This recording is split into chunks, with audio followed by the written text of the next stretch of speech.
Hi students, very good morning all of you. जैसा कि आप जानते हैं हम chapter number 7 aggregate demand aggregate supply chapter शुरू कर चुके हैं। इस चैप्टर में अब तक हम propensity to consume and propensity to save कर चुके हैं, मतलब कंजम्पशन फंक्शन और सेविंग फंक्शन हम लोग कर चुके हैं बच्चों। आज का टॉपिक वो टॉपिक है जो बोर्ड में 100% आने के चांस होते हैं।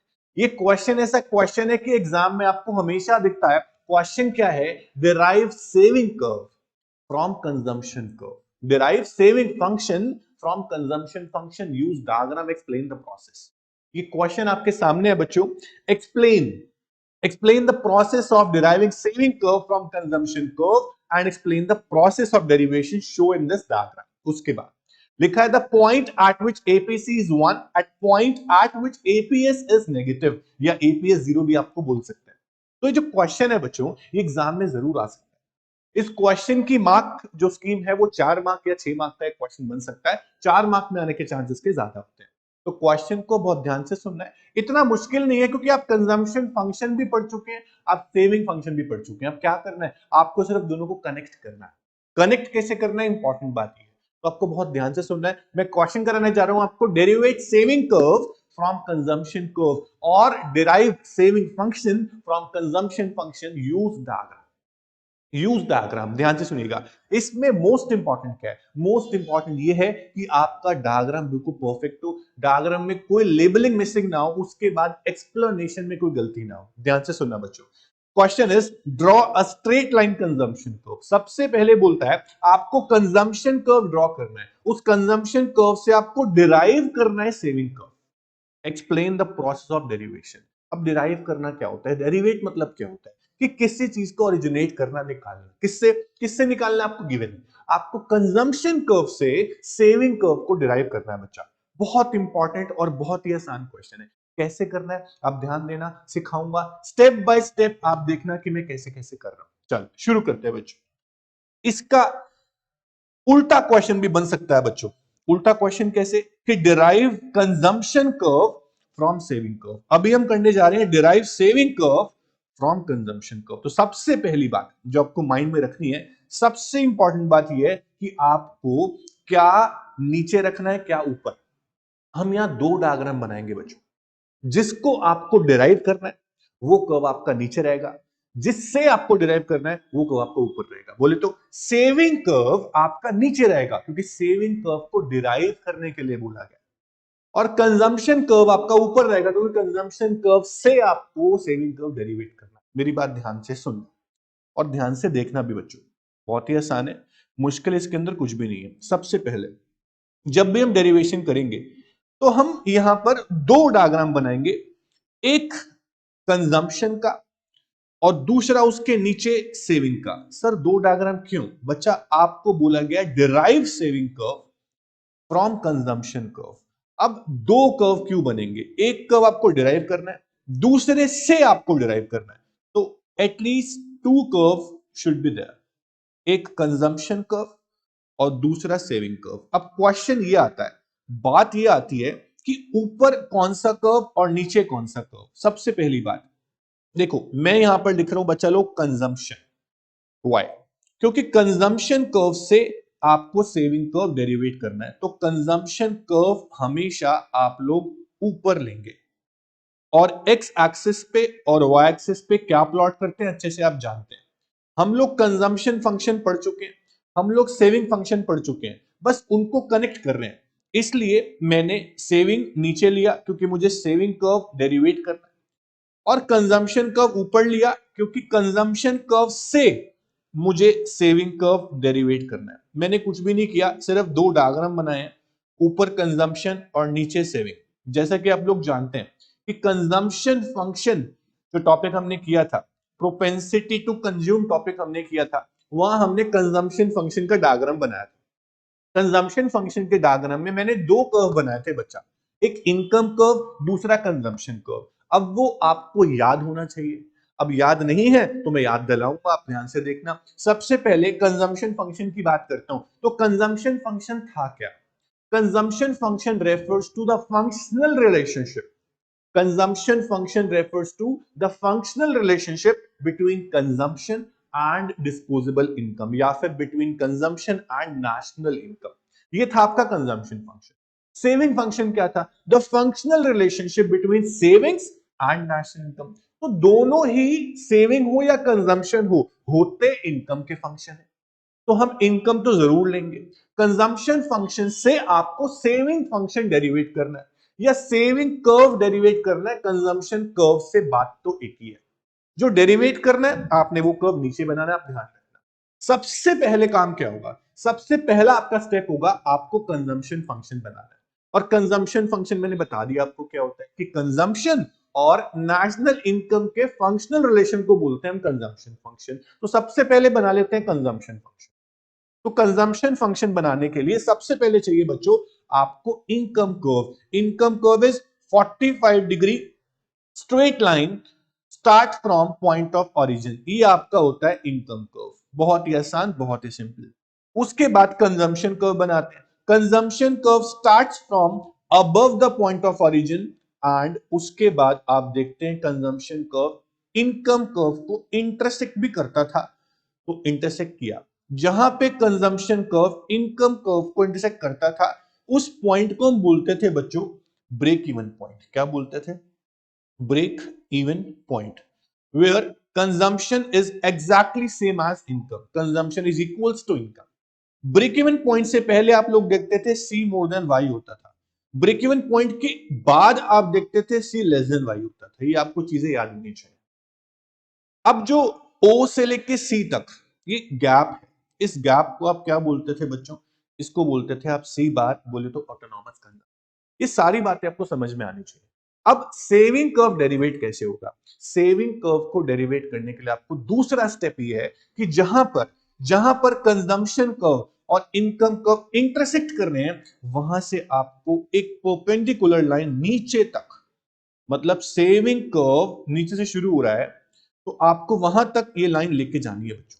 तो कैसे लेके जाओगे? ध्यान से देखो, बहुत सिंपल है। सबसे पहले आप ये ब्रेक इवन पॉइंट की लाइन बना लीजिए, इसी लाइन को नीचे तक बिल्कुल स्ट्रेट लेके जाइए और ज्वाइन कीजिए इससे। ये काम करने के बाद आपको बहुत आसानी होगी सेविंग कर्व डेरिवेट करने में। कैसे आसानी होगी सर? मैं आपको 3 स्टेज बताता हूं जो हमने हर बार लिखी है। सबसे पहली स्टेज लिखी है हमने, when c is more then y। अगर c बड़ा होता है y से, सेविंग आपके नेगेटिव होती है, जिसे बोलते हो आप डिस सेविंग। इस बात को हर बच्चा जानता है जिसने अब तक ये चैप्टर पढ़ा कि c मोर देन y, तो उसे बोलते हैं हम डिस सेविंग्स। अगर दूसरे पॉइंट की बात करें और c अगर इक्वल्स टू y होता है तो उसको बोलते हैं हम ब्रेक इवन पॉइंट, जहां पे सेविंग होती है 0। इसे बोलते हैं ब्रेक इवन पॉइंट। ये भी हर हर बच्चा जानता है जिसने ये चैप्टर पढ़ा। उसके बाद थर्ड पॉइंट आपका बोलता है c is less then y। अगर ऐसा होता है तो सेविंग स्टार्ट हो जाती है इंक्रीज होने, जिसे हम बोलते हैं सेविंग्स, यानी कि पॉजिटिव से। ये 3 स्टेज आपको दिखानी है बहुत सिंपल तरीके से। सबसे पहली स्टेज मैंने आपको दिखा दी c मोर देन y, उसके बाद c इक्वल टू y, उसके बाद c लेस देन y। इन तीनों ही स्टेज को कनेक्ट करना है आपको इन 3 स्टेज से। मेरी बात समझना, अगर c मोर देन y है तो सेविंग्स नेगेटिव होनी चाहिए। आप दिखाओ कहां है नेगेटिव सेविंग्स? अगर c मोर देन y है तो ऑब्वियस ही बात है आपका सेविंग कर्व शुरू होगा below the point of origin from y axis, जो कि नेगेटिव पोर्शन होगा, और ये कर्व आपका चलता हुआ सीधा ज्वाइन करेगा x एक्सिस को, जहां पर सेविंग की वैल्यू होगी बच्चा लोग 0। ये आप ध्यान रखना, यहां पे सेविंग की वैल्यू क्या होगी? 0। उसके बाद ये आपका होगा सेविंग कर्व s से लेके s तक, और जो ये o से लेके s तक का गैप है, इस गैप को आप बोलोगे माइनस c बार, जिसे आप शो करते हैं डिस सेविंग से। ये आपका डिस सेविंग है। तो आपको पहला स्टेज कनेक्ट करना है इस तरह से। उसके बाद दूसरे स्टेज की मैं अगर बात करूं, दूसरे स्टेज की बात करूं, एक सेकंड बच्चा, बहुत सिंपल है। ये लाइन बिल्कुल सीधी आपकी जानी चाहिए, करेक्ट। अब यहां पर मैं इस पॉइंट को नाम दे देता हूं, मैंने नाम दे दिया इसको पॉइंट R।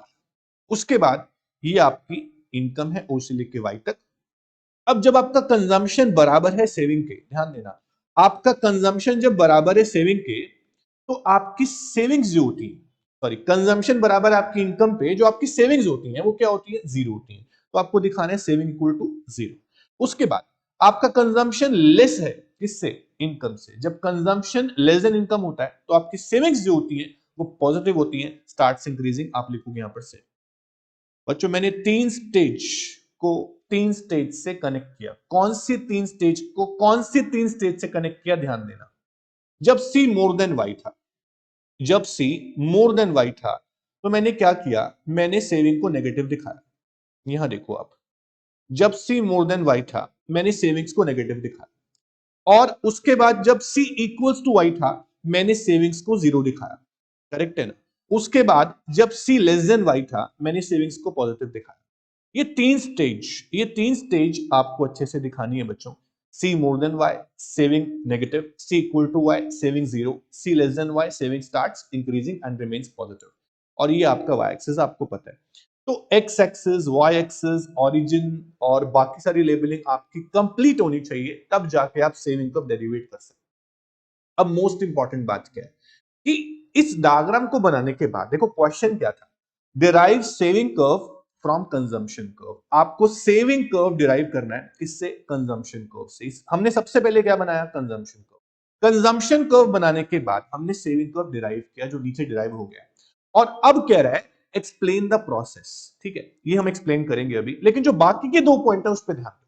बाकी के दो पॉइंट क्या है? The point at which APC equal to 1। अब मेरी बात समझना बच्चों, ऐसा पॉइंट दिखाना है जहां पे एपीसी की वैल्यू 1 होती है। सबसे पहली चीज, बात हो रही है एपीसी की, और APC is a part of propensity to consume, मतलब बात हो रही है कंजम्पशन फंक्शन की। तो आपको इस डायग्राम में देखना है एपीसी की वैल्यू 1 कब होती है बच्चों? याद करो, जब कंजम्पशन और इनकम बराबर होते हैं उस समय पर एपीसी 1 होता है। एपीसी का फॉर्मूला क्या होता है? Average propensity to consume refers to the ratio of consumption to income.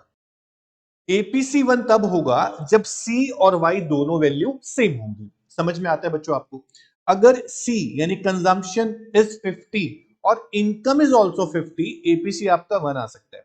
तो एपीसी 1 तब होता है जब कंजम्पशन इनकम बराबर होते हैं। हमने पढ़ा था APC is 1 at the break even point.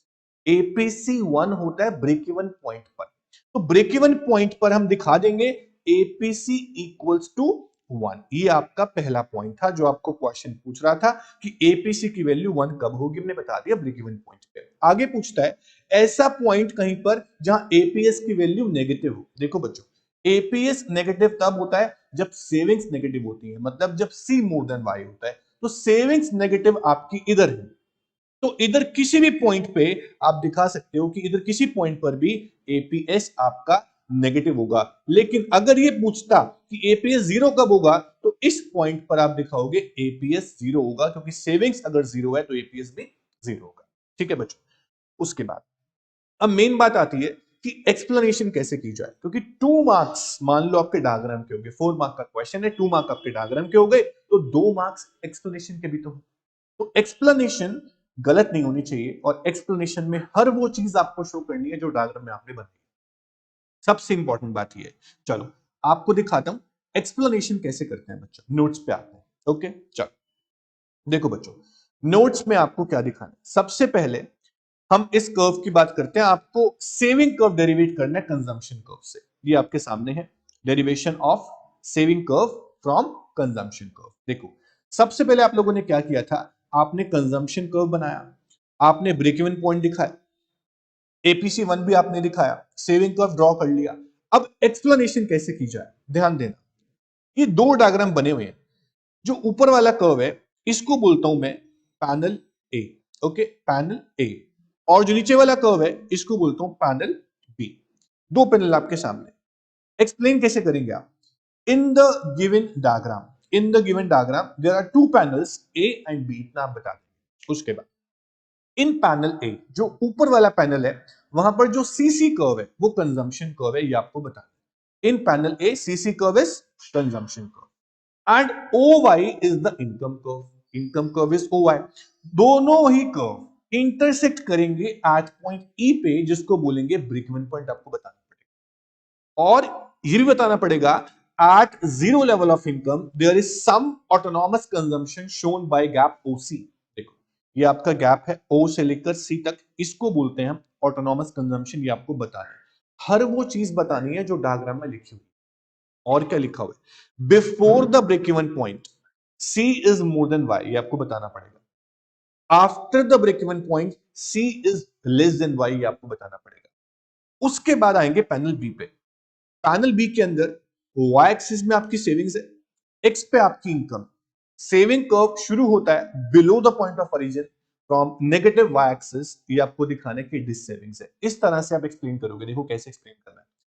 In panel B, at zero level of income, savings are negative, which shows this savings, the gap is OS. OS का gap है जो this savings के बराबर है, ये आपको बताना है।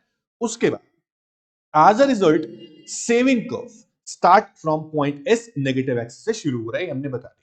सेविंग कर्व इंटरसेक्ट करेगा एक्स एक्सिस पे at point R. R point पे आपका सेविंग कर्व इंटरसेक्ट कर रहा है, जो शो करता है कि यहां पर सेविंग जीरो है क्योंकि कंजम्पशन इनकम बराबर है। उसके बाद आप बताओगे नेक्स्ट लाइन क्या होगी, where S is equal to zero and the value of APS is equal to zero, हम बता चुके हैं। बाय ज्वाइनिंग, ये सबसे इंपॉर्टेंट लाइन है, by joining point S and R we get saving curve S S. देखो बच्चों, by joining point S and R we'll get a curve that is saving curve, upward sloping curve, which shows there is direct relationship between savings and national income। ये थी आपकी derivation, किसकी derivation, saving curve की derivation from consumption curve. बहुत ही important question था, 4 mark का question आ सकता है। एक्सप्लेनेशन करेक्ट होने चाहिए, डायग्राम परफेक्ट होना चाहिए। इसी का एक और क्वेश्चन बन सकता है ऑपोजिट, उल्टा क्वेश्चन बन सकता है। वो क्या है कि यहां पे आपको बोला गया था डेरिवेट सेविंग कर्व, यहां आपको बोला गया था derivative saving curve from consumption curve. आपको बोल सकते हैं derivative consumption curve from saving curve. अगर आपको बोलेंगे derivative consumption curve from saving curve, तो आपका सेविंग कर्व बनेगा ऊपर और कंजम्पशन कर्व बनेगा नीचे, क्योंकि आपको अब कंजम्पशन कर्व डेरिवेट करना है। जो कर्व आपको डेरिवेट करना होता है, बच्चा ध्यान से सुनना, बहुत आराम से बताऊंगा, जो कर्व आपको डेरिवेट करना होता है वो कर्व आप नीचे बनाते हैं, और जिससे डेरिवेट करना होता है ऊपर बनाते हैं। अभी बोल रहा था डेरिवेट सेविंग कर्व, हमने सेविंग कर्व नीचे बनाया था ना।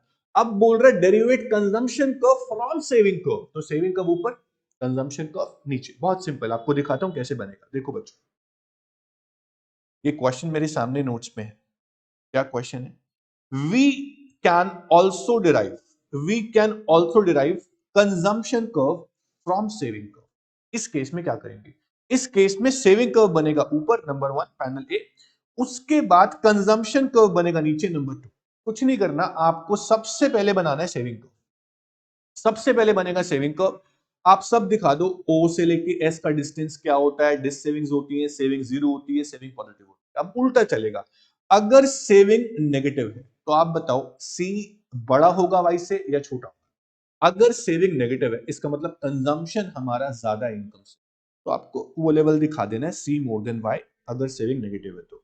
उसके बाद अगर सेविंग जीरो है, इसका मतलब क्या है कि कंजम्पशन इनकम दोनों बराबर होंगे और हम ब्रेक इवन पॉइंट पे होंगे, तो आपको दिखाना है यहाँ पे सी इक्वल टू वाई। और अगर सेविंग पॉजिटिव है तो आपका कंजम्पशन कम होगा इनकम से, आपको दिखाना है। तीन स्टेज को तीन स्टेज से कनेक्ट करना, कुछ भी नहीं करना। तो आपका क्वेश्चन अपोजिट भी बन सकता है, ये आपको ध्यान रहे। ये टॉपिक जो है ना आज का, मैंने बोला सबसे पहले क्लास शुरू करके बोला था मोस्ट इंपॉर्टेंट टॉपिक, एग्जाम में आने के पूरे पूरे चांस होते हैं। तो इस चैप्टर में जितने भी कर्व्स हैं, आपने कंजम्पशन कर्व बनाया, आपने शेविंग कर्व बनाया, आपने एपीसी एपीएस के डायग्राम बनाया, आपने एमपीसी एमपीएस के डायग्राम बनाए, आपने डेरिवेशन भी आज कर ली। जितने भी डायग्राम आपने किए, एग्रीगेट डिमांड कर्व बनाया, एग्रीगेट सप्लाई कर्व बनाया, आप सारे डायग्राम्स को घर बैठ के शांति से आराम से साइड में डायग्राम को प्रैक्टिस करें।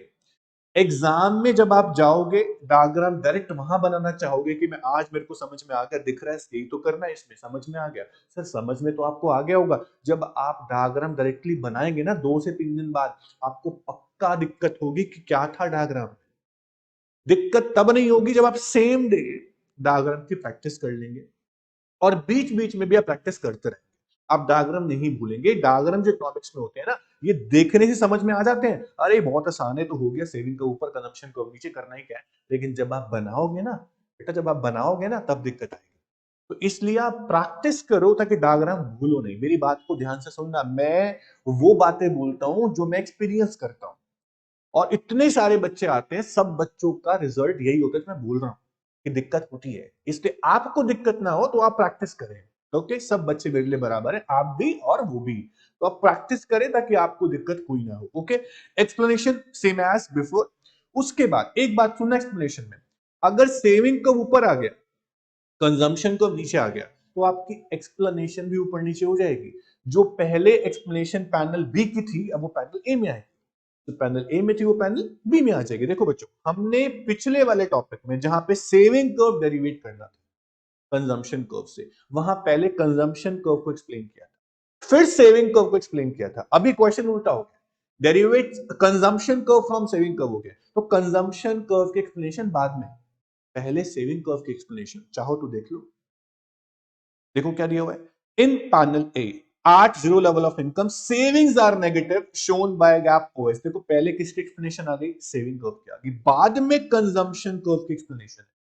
तो ध्यान रहे, छोटी छोटी बातें इंपॉर्टेंट होती है। ओके, चलो, ये था आपका derivation of saving curve from consumption curve, या फिर derivation of consumption curve from saving curve. बहुत ही आसान टॉपिक था, इंपॉर्टेंट था, समझ में आपको आगे होगा। इसके बाद अब जो नेक्स्ट टॉपिक आता है, वो आपका आता है बच्चों इन्वेस्टमेंट फंक्शन।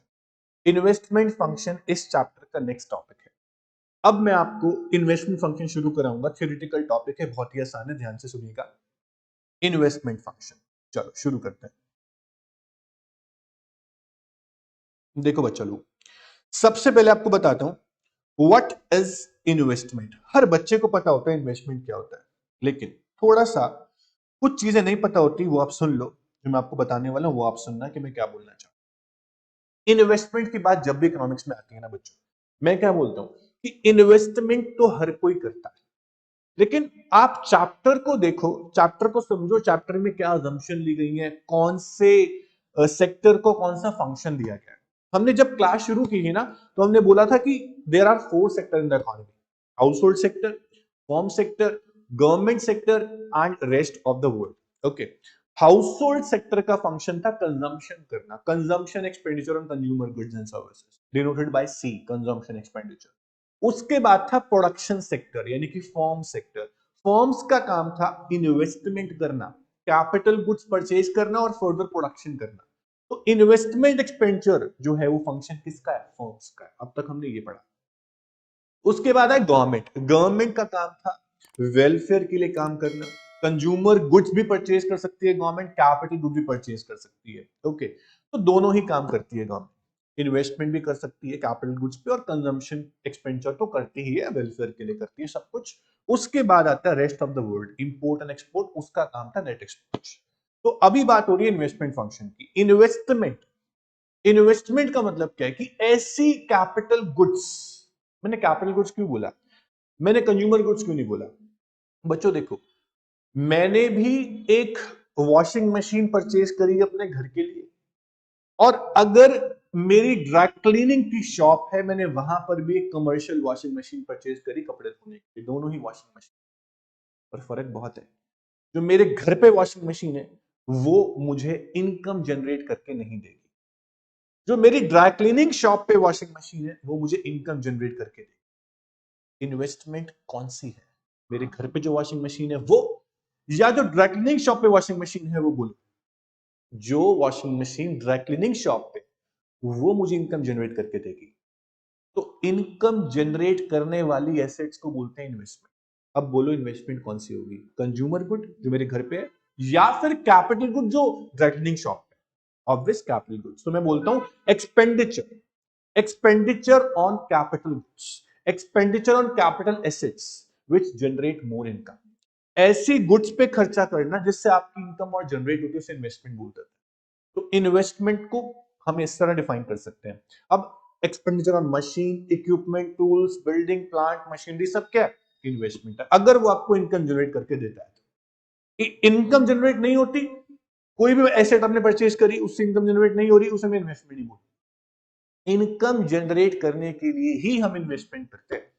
तो इन्वेस्टमेंट को मैं यहां दो पार्ट में डिवाइड करूंगा बच्चा लोग। सबसे पहला इंड्यूस्ड इन्वेस्टमेंट और दूसरा ऑटोनॉमस इन्वेस्टमेंट। दोनों ही बहुत काम की चीजें, ध्यान से सुनो। इंड्यूस्ड का मतलब क्या है? इंड्यूस्ड किसी चीज से इफेक्ट हो, किसी चीज से ओरिजिनेटेड हो, किसी चीज से निकला हो, इंड्यूस्ड। देखो बच्चों, अगर मैं बात करूं प्राइवेट सेक्टर की, प्राइवेट सेक्टर जब भी इन्वेस्टमेंट करता है, प्राइवेट सेक्टर जब भी इन्वेस्टमेंट करता है तो प्रॉफिट मोटिव के लिए करता है और फर्दर इनकम जनरेट करना चाहता है, प्रॉफिट अर्न करना चाहता है।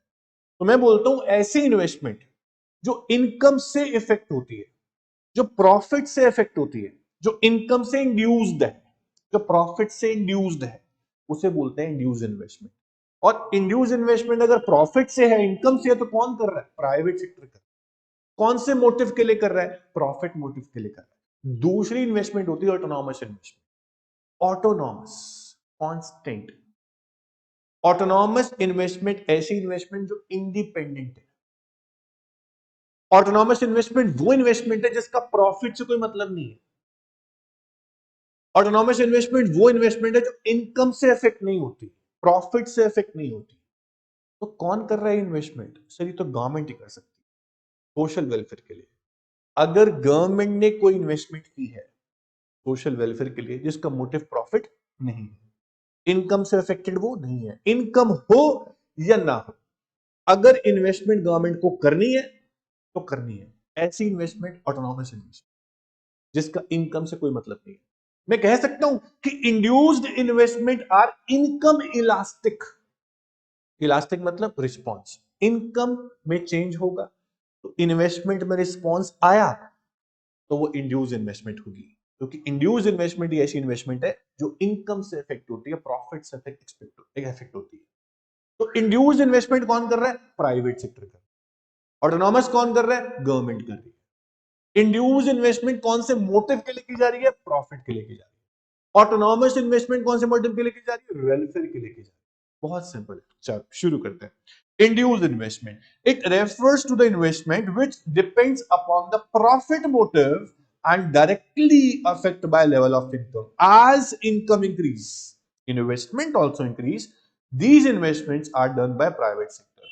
अगर मैं इनकम में देख रहा हूं कि इंक्रीज हुआ और इन्वेस्टमेंट में भी इंक्रीज हुआ, तो ये इन्वेस्टमेंट जो आप कर्व देख रहे हो अपवर्ड स्लोपिंग, इस इन्वेस्टमेंट को बोलूंगा मैं इंड्यूस इन्वेस्टमेंट। तो इसका कर्व कैसा है? Upward sloping, which shows there is direct relationship between income and investment. That's it. उसके बाद autonomous investment क्या होता है? These are those investment which are not affected by change in level of income. These are not induced by profit motive.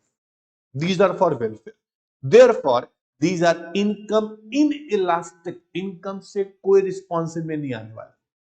Income inelastic. These are generally made by government. Okay.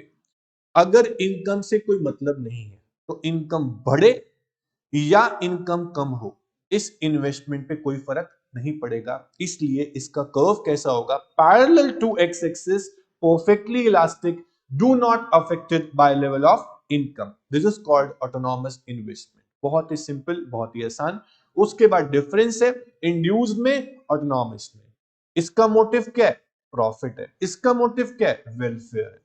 ये investment जो है induced वाली, वो income elastic है, income से response इनमें आता है, और ये इनकम इन इलास्टिक है।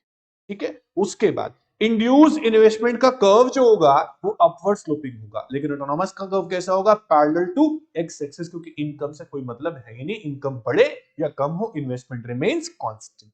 कौन करता है इंड्यूस इन्वेस्टमेंट? Private sector. और ऑटोनॉमस कौन करते हैं? Government sector.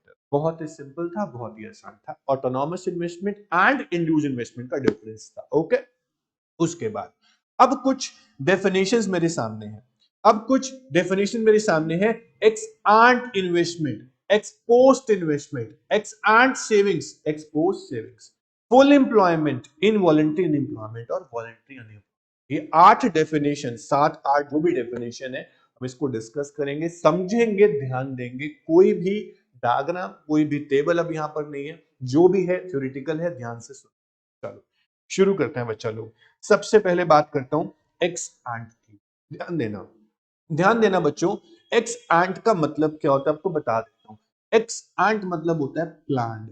आपको सबसे पहली चीज यही करनी है कि आपको मीनिंग लिखना है। एक्स एंड का क्या होता है? प्लान होता है। क्या होता है? प्लान। और कहीं भी हो, चाहे एक्स एंड सेविंग हो, चाहे एक्स एंड इन्वेस्टमेंट हो, दोनों का एक्स एंड का मतलब होगा प्लान। ओके। अब अगर बात हो रही हो एक्स पोस्ट की, किसकी बात हो रही हो? एक्स पोस्ट की। तो पोस्ट का मतलब होगा एक्चुअल या फिर रियलाइज्ड। बहुत फर्क है प्लान में और एक्चुअल में। हम सोचते क्या है और होता क्या है। उसके बाद यहां भी एक्स पोस्ट है, तो यहां भी क्या मतलब होगा? पोस्ट का एक्चुअल या फिर रियलाइज्ड। करेक्ट है ना? उसके बाद सर अब बात करते हैं सेविंग्स और इन्वेस्टमेंट की।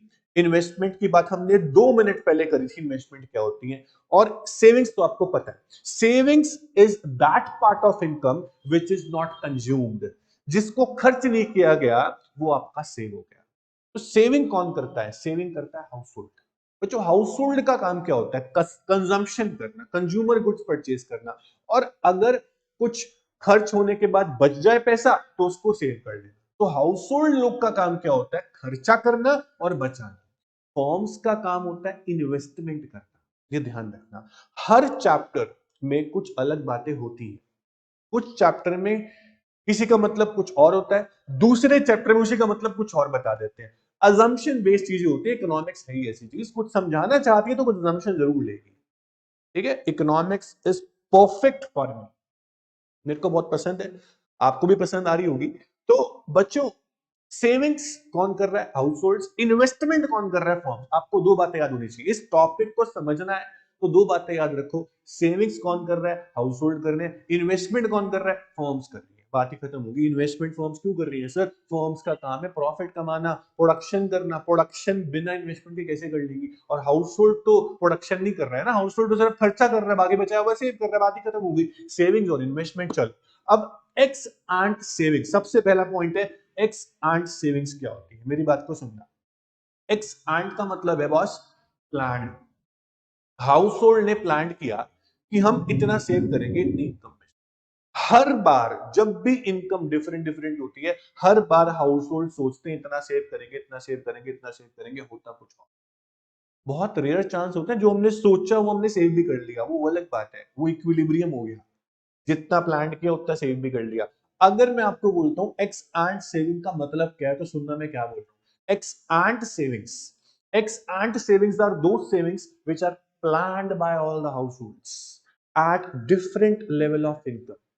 अलग अलग इनकम लेवल पे हम अलग अलग प्लान करते हैं, इतना हम सेव करेंगे, उसे बोलते हैं एक्स एंड सेविंग्स। मैंने सोचा मेरी इनकम 2 लाख रुपए है, मैं 50,000 रुपए एटलीस्ट सेव करूंगा, 1.5 लाख उड़ाऊंगा। 50,000 सेव करूंगा ये मैंने प्लान किया, पर मैंने सेव किया 80,000 रुपए। ये मेरी एक्चुअल सेविंग्स है, वो एक्सपोज्ड सेविंग है। मेरी बात समझ में आ गई आपको? Ex ante savings are those savings which are planned by all the households at different level of income. Ex post savings are those savings which are actually done by all the households at different level of income. मेरी बात समझ रहे हो? X and saving क्या है, सुनेंगे ध्यान से। Ex ante savings are those savings which are planned by all the households at different level of income, and exposed saving are those savings which are actually done, realized, जो actual में आपने करी, all the household ने करी at different level of income। खत्म हो गई बात। अब आता हूं इन्वेस्टमेंट पे। आप खुद ही बता दोगे अब, इतना बढ़िया समझा दिया आपको।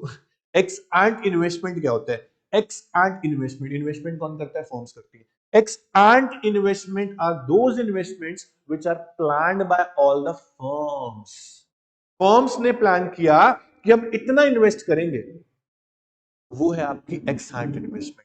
लेकिन फर्म ने एक्चुअल में इन्वेस्ट जो किया वो आपकी एक्सपोज्ड इन्वेस्टमेंट है। हमने आज प्लान किया हम इतना इन्वेस्ट करेंगे और कल देखते हैं तो इतना इन्वेस्ट हुआ। फर्म ने प्लान किया कि 10 करोड़ की इन्वेस्टमेंट करेंगे हम, लेकिन फर्म ने इन्वेस्टमेंट करी सिर्फ 8 करोड़ की, तो वो एक्चुअल है, वो एक्सपोज्ड इन्वेस्टमेंट है। पोस्ट मतलब बाद में। तो एक्चुअल तो बाद में पता चलेगा ना। और एक्स एंट, एंट मतलब प्लान्ड, जो भी आप प्लान कर रहे हो। तो एक्सपोज्ड इन्वेस्टमेंट कौन सी इन्वेस्टमेंट होंगी? Ex post investment are those investment which are actually done by all the firms at different level of income in the economy. बहुत सिंपल था सर। अब जो डेफिनेशन आती है वो है फुल एम्प्लॉयमेंट, इनवॉलेंट्री अनएम्प्लॉयमेंट और वॉलेंट्री अनएम्प्लॉयमेंट। बहुत ही आसान है। इंडियन इको में जब चैप्टर नंबर 10, जो भी है चैप्टर का नंबर किसी बुक के हिसाब से अलग है, वहां चैप्टर आएगा एम्प्लॉयमेंट अनएम्प्लॉयमेंट, वहां आप डिटेल में पढ़ोगे इन सब चीजों को। लेकिन अभी इस चैप्टर के अंदर छोटी सी डेफिनेशन है, फुल एम्प्लॉयमेंट क्या होता है, इनवॉलेंट्री अनएम्प्लॉयमेंट क्या होता है, वॉलेंट्री अनएम्प्लॉयमेंट क्या होता है। ध्यान से सुनना, बहुत ही आसान है, मुश्किल इसमें कुछ भी नहीं है बच्चों।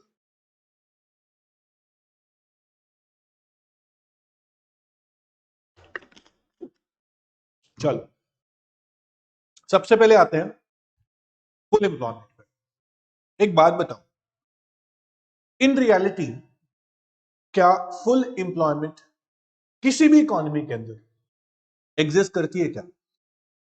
अगर मैं बोलूं जितने भी लोग, ध्यान से सुनना, जितने भी लोग काम करने के एबल हैं, काम करने के विलिंग हैं, और उन सबको काम मिल भी गया, इसे बोलते हैं फुल एम्प्लॉयमेंट। यही पॉसिबल है। जितने लोग काम करने के एबल हैं और चाहते भी हैं और काम मिल भी गया विदाउट एनी डिफिकल्टी, इसे बोलते हैं फुल एम्प्लॉयमेंट। क्या ये पॉसिबल है? सर मैं बोलूंगा किसी भी इकोनॉमी के अंदर ये चीज पॉसिबल नहीं है। कुछ नेचुरल रेट ऑफ अनएम्प्लॉयमेंट तो होगा, जो मजबूरी से अनएम्प्लॉयड होंगे, या कोई काम होगा, या छुट्टियों पे होंगे, या कुछ जॉब चेंज कर रहे हो, कुछ भी हो सकता है। बट हम बता रहे हैं फुल एम्प्लॉयमेंट क्या होता है। इकोनॉमिक्स तो बताएगी ना आपको फुल एम्प्लॉयमेंट। तो फुल एम्प्लॉयमेंट क्या है, ध्यान से सुनना। It refers to a situation, full employment बता रहा हूं, it refers to a situation when all those people who are able to work, who are willing to work and get work without any difficulty at the given market wage rate। जो market में wage rate चल रहा है, उस wage rate पे जितने भी लोग काम करने के एबल हैं, काम करने के विलिंग हैं, और काम मिल भी गया, उसे बोलेंगे फुल एम्प्लॉयमेंट। चलो पढ़ते हैं। It refers to a situation when all those people who are able to work and willing to work get work without any difficulty at the market wage rate। अब इनवॉलेंट्री अनएम्प्लॉयमेंट क्या होता है, ध्यान से सुनिए। उसके बाद वॉलेंट्री अनएम्प्लॉयमेंट, ये अनएम्प्लॉयमेंट है, ध्यान देना, अनएम्प्लॉयमेंट है मतलब कि बेरोजगार। कुछ ऐसे लोग होते हैं जो काम करना चाहते हैं, उनको बहुत ज़ील है काम करने की, बट काम मिल नहीं रहा होता, जॉब्स नहीं है मार्केट में, या कुछ और दिक्कतें। कुछ ऐसे लोग होते हैं हाथ पैर सब सही सलामत है, हट्टे कट्टे एकदम बढ़िया, काम करना नहीं चाहते, मैंने नहीं करना, मैं आराम से बैठूंगा, सिर्फ खाऊंगा, कमा के मुझे कोई और दे, ऐसे लोग भी होते हैं। तो इन दोनों में कौन से वॉलंटरी अनएम्प्लॉयड है, कौन से इनवॉलंटरी एम्प्लॉयड है, सुनना ध्यान से। All those people who are able to work, who are willing to work but do not get work, known as involuntarily unemployed people. वो चाहते ही नहीं अनएम्प्लॉयड होना, वो हो रहे हैं क्योंकि काम नहीं है, मिल नहीं रहा काम। तो इनवॉलंटरी क्या होता है? It refers to that type of unemployment in which all those people who are able to work, willing to work at the market wage rate but do not get. अब वॉलंटरी, अपनी इच्छा से unemployed, वो कौन लोग होते हैं? जो लोग काम करने के एबल तो होते हैं पर काम करने के विलिंग नहीं होते हैं, काम करने के विलिंग नहीं होते हैं, do not willing to work. काम तो अवेलेबल होता है, आप लिख सकते हो work is available to them, work is available to them, काम होता है लेकिन काम करने के विलिंग नहीं होते हैं। काम तो मिल रहा है पर काम करने के विलिंग नहीं है, उसे बोलेंगे वॉलंटरीली अनएम्प्लॉयड पीपल, किसी काम के नहीं है। उसके बाद बस अब आपका थ्योरेटिकल पार्ट खत्म हो गया, अब शुरू होगा मोस्ट इंटरेस्टिंग टॉपिक। वो क्या है? न्यूमेरिकल्स, जिसकी हम बहुत ज्यादा वेट कर रहे थे। न्यूमेरिकल्स कब आएंगे कब आएंगे कब आएंगे, वो आ गए। तो न्यूमेरिकल्स बहुत ही इंटरेस्टिंग है।